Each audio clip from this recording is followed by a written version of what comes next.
ওই ব্যক্তিকে জান্নাতের আঙ্গিনায় একটা ঘরের গ্যারান্টি দেই যে ব্যক্তি তর্ক করার সময় নিজে হক এটা জেনেও সে তর্ক থামিয়ে দেয়। অনেক সময় হয় না, অনেকে পায়ে পাড়া দিয়ে ঝগড়া করতে আসে, এরকম আসলে নাই? আপনি চুপচাপ দেখবেন একটা বাজে কমেন্টস করতেছে, আবার কমেন্টের নিচে কমেন্ট, আবার গালি, হ্যাঁ আছে না এরকম?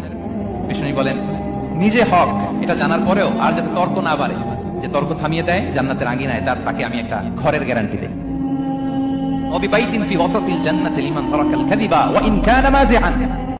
আর ওই ব্যক্তিকে আমি জান্নাতের মাঝখানে একটা ঘরের গ্যারান্টি দেই যে ব্যক্তি কৌতুক করার সময়ও মিথ্যা পরিহার করে। করতেছে কৌতুক, ফান করতেছে, হি ইজ কিডিং, ফান করে, কৌতুক করে, কিন্তু কৌতুকের সময় সে মিথ্যা বলে না।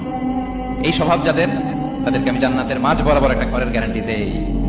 এরপর বিষ্ণু কি বলে দেখেন, তিনি বলেন ওবিবাইতিন ফি আ'লাল জান্নাতি লিমান হাসানা খুলুকাহু।